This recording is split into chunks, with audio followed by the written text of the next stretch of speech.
of responsibilities, and the idea that some panelists seem to be suggesting that there is a role, as Dean suggests, in accountability and corporate governance for business journalists, as there would be in the watchdog role of the press more generally.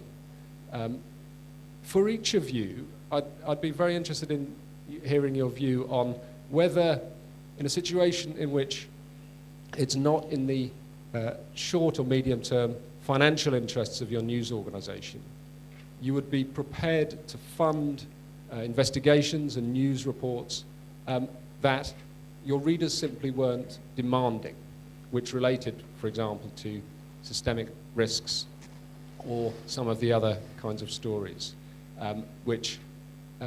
is there a question here about what the readers are demanding, and why I think I'm wondering whether financial journalism exists is because I think that between blogs that were just mentioned and between specialist financial news and information, mainly subscription services, and between mainstream financial news outlets for a broader public, you'll find a different set of answers to those questions. Now, I know you're dying to get in there, and I want to hold you till the last. I want to start here with Bob, because he's put this question to the panel. We do have to get to lunch, so if each of you can address that. Mark, hold on to it. I want you to get the last word in on that. So, Bob, if you can address this issue, please. Well, I think it's hard one to... I know it's a tough one. You should have got that one in at 9 o'clock this morning. Right. But please. I mean, we're obviously a specialist, audience. I have to say, that audience is always a little opaque. You do what you do because you think it's useful, but you never really know if you don't get a message in every day saying we want X and we want Y. We don't want, you try things. If you do them well, you may do them again. It's a much murkier situation than just that. You do feel a sort of sense of responsibility, I think, not to, it becomes the definition of what is bad. You don't want to do bad work. Mm-hmm. And how you define bad work, it depends on yourself and your organization and your readers and your, and I can't, I could go on about this more, but it really is almost a story-by-story quest.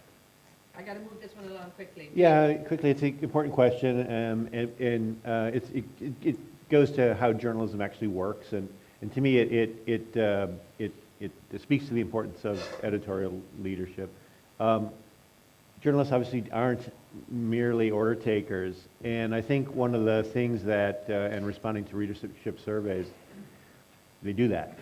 But also, putting it on readers isn't fair. They have other things to do. It's up to you to, you're the one all day who is in the newsroom with time on your hands to find out what they need to know. That's where the art of journalism comes in, and that's where that's the fun of it. So yeah, I think journalists need to respond to readers, but they also have to set the agenda because they're the only ones in a position to do that. Chris? Yeah, I don't quite see the conflict. I mean, readers, if it was possible if you had infinite resources and you could generate a great investigation every few months, readers would clearly love it. And there are certainly times when we've, come across ideas or had little tidbits of something where you thought, right, we really need to take somebody off the day-to-day and put them on it for, not as long as it takes, but we've got enough here and we know that we can probably deliver this, but it's going to take, just to get that level of legal certainty, to get that level of and often very complicated situations where you can't really afford nuance, it's got to be crystal clear, and that's a lot of resource. Right. And the outcome of it is a single piece that is amazing quality that's worth an awful lot of small reactive pieces. But media outlets, if they're independent, have to be independent, financially viable organizations, and you just, the resources aren't there unless readers want to pay more for them. Mm-hmm. And then when you have all this noise from blogs, which where you don't know the quality control of what's been written. You don't know whether they've gone through all those same checks, and you don't know about the editing quality, but it's just all there free and it's very accessible. I mean, that's the problem you face. Is you're trying to deliver this incredible quality product where all the checks have been made, and it's copper bottom, and you're really holding people to account. That's expensive, and then you've got the blogs on the other side, which people will turn to for free. Right. Danny? Let's go with the standard of physicians, the Hippocratic Oath, do no harm.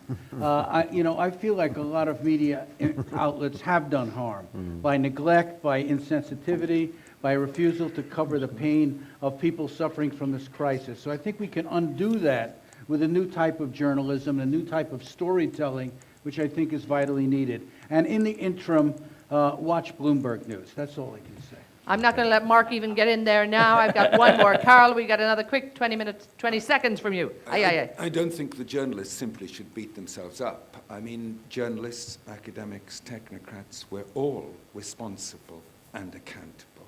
And many of us haven't done a particularly good job. I really think that, for example, it's quite interesting, you don't have the finance professors here who are the kind of high priests of the cult of the market about black shows and all the rest of that. And I would say, we all need to do better, but there is one lesson about accountability which does come out of the crisis, it seems to me. Before the crisis, there was all this crap about shareholder value and ownership, as though that was ownership was the only accountability line which matters. Whereas I think if you believe in liberal democracy, there are many other lines of accountability and responsibility which are also important. Okay, Mark, sorry to keep you waiting on this. Last word from you. We have near infinite resources, so we're in a very privileged position. I can tell you and I can show you, and we let our readers see every hour of every day, what are the most read stories. We rank them. We look at what our readers are reading in real time, and we let that influence our news judgments. We let that influence where we direct resources, what markets we cover, what investigations we pursue. Now, it's not the be-all and end-all, but it's a very, very positive feedback tool that's very direct and very instantaneous, because we know that if a story suddenly leaps, we use heat maps, news maps. We try and see what areas people are looking at, what are they interested in. It's not quite like Google knowing who's searching for what, but it's kind of similar. And if a story jumps to the top of the most read list and we haven't paid much attention to it, you're damn right we put 5 people on that story right there and then, and we kick it to death. But to come back a little bit on your other thing, would we not pursue something that we didn't think our customers thought was in their interests? I mean, we have 300,000 customers who pay $2,000 a month, which is where we get our $5 billion revenues from. We pursue stories they hate every minute of every day because they're mostly investment banks, hedge funds, fund managers, investors, and they would quite like an opaque market. They make more money that way. As Rob said, it's all about volatility. It's my job to shine the antiseptic of sunlight onto those areas of the market. And to be honest, my readers respect us the more we do it. And that we get more readers that way, we get more revenue.